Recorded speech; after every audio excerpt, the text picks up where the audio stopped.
Hi friends, welcome back to my new vlog. ಎಲ್ಲರೂ ಹೇಗಿದ್ದೀರಿ? ಎಲ್ಲರೂ ಚೆನ್ನಾಗಿದ್ದೀರಾ ಅಂದ್ಕೊಳ್ತೀನಿ. ಹಾಗೆ ನೀವಿನ್ನು ನನ್ನ ಚಾನಲ್ಗೆ ಹೊಸಬರಾಗಿದ್ದರೆ ಬೇಗ ಹೋಗಿ ಸಬ್ಸ್ಕ್ರೈಬ್ ಮಾಡ್ಕೊಳ್ಳಿ, ಅಲ್ಲೇ ಅಂತ ಬೆಲ್ ಐಕನ್ ಕೂಡ ಕ್ಲಿಕ್ ಮಾಡಿ. ಹಾಗಾದರೆ ಬನ್ನಿ ಇವತ್ತಿನ ವ್ಲಾಗ್ನ ಶುರು ಮಾಡಿ. ವ್ಲಾಗ್ ಶುರು ಮಾಡುವ ಗಂಟೆ ಬಂದು ಕರೆಕ್ಟ್ 5 ಗಂಟೆ ಆಯಿತು. ಎಲ್ಲಿಂದ ವ್ಲಾಗ್ ಎಂಡ್ ಮಾಡಿದೆ ನೋಡಿ, ಆ ವ್ಲಾಗಿಂದನೇ ಸ್ಟಾರ್ಟ್ ಮಾಡಿದ್ದೀನಿ. ಮತ್ತು ಜಸ್ಟ್ ಇವಾಗ ಒಂದು ಮಳೆ ಬಂದೋಯ್ತು. ನಿಜವಾಗ್ಲೂ ನಾನು ಎಷ್ಟು ಹೆದರ್ಕೊಂಡ್ಬಿಟ್ಟಿದ್ದೆ ಅಂದರೆ, ಮಳೆ ಬರಬೇಕಂತಲೇ ಯಬ್ಬಾ ಎಷ್ಟು ಶೆಕೆ, ಎಷ್ಟು ಇದು ನೀರಿಲ್ಲ ಇಲ್ಲಿ ಮಂದಾರ್ತಿಯಲ್ಲಿ ಅಂತ ತುಂಬ ಎಣಿಸ್ತಾ ಇದ್ದಿತ್ತು ಮನಸ್ಸಲ್ಲೇ. ಒಂದು ಮಳೆ ಹೊಡೋದಕ್ಕಿಂತ ಹೆಚ್ಚಾಗಿ ಒಂದು ಗುಡುಗು ಗಾಳಿ, ಸಿಕ್ಕಾಪಟ್ಟೆ ಗಾಳಿ. ಇಲ್ಲೆಲ್ಲ ನೋಡ್ಬೋದು, ಎಲ್ಲ ನಾಚಾರ ಮಾಡಿಬಿಟ್ಟಿತ್ತು.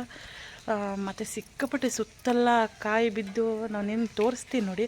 2 ಹಲಸಿನಕಾಯಿ ಕೂಡ ಬಿತ್ತು. ಮನೆಯೆಲ್ಲ ನೋಡೋದಲ್ಲ ಈಗ ಸದ್ಯಕ್ಕೆ ಸುಮಾರಕ್ಕೆ ಕ್ಲೀನ್ ಮಾಡಿತ್ತು ನಾನು ಮೈ ಸೇರಿ.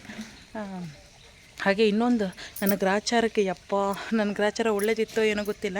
ಹಾಲಲ್ಲಿ ಕೂತ್ಕೊಂಡಿತ್ತು. ನಾನು ಚಹಾ ಮಾಡ್ಲಿಕ್ಕೆ ಹೋಗಿದ್ದೆ, ಶೌರಿ ಹಾಲಲ್ಲೇ ಇದ್ದ. ಒಂದು ಗಾಳಿ ಬಂದು ಡಮ್ ಅಂತ ನೋಡಿ, ಹಾಲಲ್ಲಿ 2 ಹಂಚು ಒಡೆದು ಬಿದ್ದಿತ್ತು. ಎಲ್ಲರೂ ನನ್ನ ದೇವ್ರ ಲೆಕ್ಕದಾಗೆ ನನ್ನ ಮಗನಿಗೆ ಏನೂ ಆಗಲಿಲ್ಲ. ಇಲ್ಲೇ ಜಸ್ಟ್ ಎಲ್ಲರೂ ಮಗ ಅಲ್ಲಿ ಇದ್ದಿದ್ರೆ ತಲೆಗೆ ಹಂಚಿನ ಓಡೆಲ್ಲ ಬಿದ್ದಿದ್ರೆ ದೇವರೇ ಎಣಿಸ್ಕೊಂಡು ತುಂಬಾ ಭಯಪಟ್ಟಿದ್ದೆ ನಾನು. ಏನು ಆಗ್ತಿತ್ತು ಅಂತಲೇ ಗೊತ್ತಾಗಿಲ್ಲ. ಇವಾಗ ನೋಡಬೇಕಾದ್ರೆ ಮನೆ ಮೇಲೆ 3 ಹೆಡಿಮಂಡಿ ಬಿದ್ದಿತ್ತು, ತೋರಿಸ್ತೀನಿ ನೋಡಿ.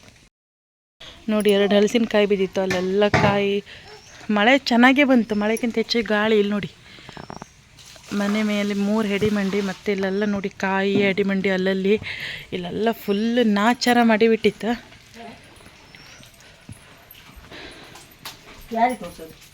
ಸ್ವಂತಗೆ ನೋಡಿ, ಇಲ್ಲೂ ಒಡೆದು ಹೋಯ್ತು. ಇಲ್ಲಿ ನೋಡಿ, ಮತ್ತು ತೋರಿಸ್ತೀನಿ ನೋಡಿ ಒಳಗಡೆ.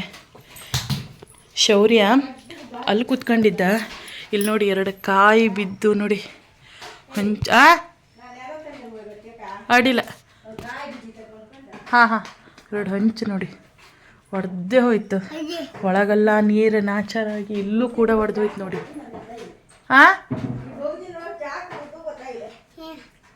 ಕಾಯಿ ಕಣ್ಕ ಬನ್ನಿ, ಚಹಾ ಮಾಡ್ತೆ. ಕಾಯಿ ಬಿದ್ದಿದ್ದೆ, ಕಣ್ಕ ಬನ್ನಿ, ಚಹಾ ಮಾಡ್ತೆ. ಇಲ್ಲಿ ಸಿಕ್ಕಾಪಟ್ಟೆ ನೀರು ನೋಡಿ, ಒರೆಸಿ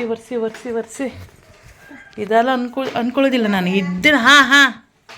ಇದೇ ಎಣಿಸೋದು ನನಗೆ. ಇದು ಬಿತ್ತು ನೋಡಿ, ಬಡ ಬಿತ್ತು. ಇಲ್ಲಿ ಮೇಲ್ಗಡೆ ಬಡ ಬಿತ್ತು. ನಾನು ಅದೇ ನನ್ನ ಮಗನ್ನೇ ಎಣಿಸೋದು ನಾನು.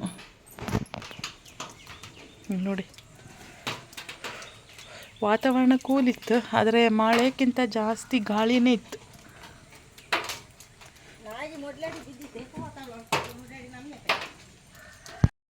ಗಾಳಿ ಮಳೆ ಬಂದಕ್ಕೆ ಕರೆಂಟ್ ಲೈನ್ ಮೇಲೆ ಬಿದ್ದಿತ್ತು ನೋಡಿ. ಎಷ್ಟು ದೊಡ್ಡ ಮರ, ಹೋಗುವ ದಾರಿ ಮಧ್ಯೆನೇ ಬಿದ್ದಿತ್ತು.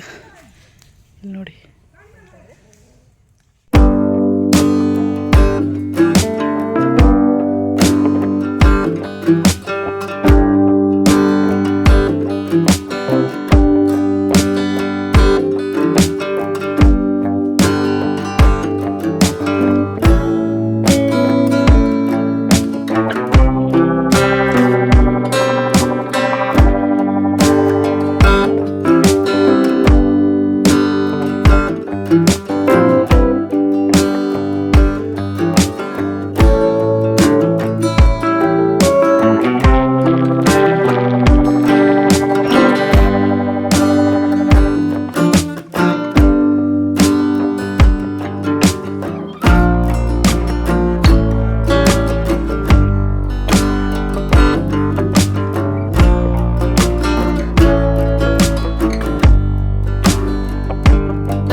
ಸಗಣಿ ಇದ್ದಷ್ಟು ಒಣಗಿದ್ದೀನಿ. ಹೇಗೆ ಕಾಣಿಸ್ತಾ ಇದೆ ಅಂತ ಹೇಳಿ. ಸಗಣಿ ಒಣಗಿದ್ರೆ ಅದು ನೋಡಲಿಕ್ಕೆ ಒಂಥರ ಚಂದ ಅಲ್ಲ, ಅದಕ್ಕೋಸ್ಕರ ಒಂದಷ್ಟು ಒಣಗಿದ್ದೀನಿ. ಮಾಯಿ ಮತ್ತೆ ಸುರ್ಗಿ ಕಟ್ಟಿಗೆ ಹೋಗಿ ಮತ್ತೆ ಮೀನು ತಂದಿದ್ದಾರೆ ನೋಡಿ. ಇದ್ರ ಹೆಸರು ಎಂತ ಮಾಯ? ಸ್ವಾಡಿ. ನಿಮ್ಗೆ ಗೊತ್ತಿದ್ರೆ ಕಮೆಂಟ್ ಸೆಕ್ಷನಲ್ಲಿ ತಿಳಿಸಿ. ನನಗಿದು ಮುಟ್ಲಿಕ್ಕೂ ಹೇಸಿಗೆ ಆತೈತೆ. ಈ ಮೀನು ಕಂಡ್ರೆ ಒಂಥರ ಹಾವು ನೆನಪಾತೈತೆ, ಹೈಸರ ಹಾವು ನೆನಪಾತೈತೆ ನೋಡಿ. ನಾನು ಇದನ್ನು ತಿಂತೆ ಅಂತ ತಗೊಂಡು ಬಂದಿರಿ. ಮತ್ತೆ ಇದೇ ನಮ್ಮ ಮಾಯಮ್ಮ. ನಿಂದೆಂತದ ಎಷ್ಟು ಫ್ರೆಶ್ ಇತ್ತು ನೋಡಿ.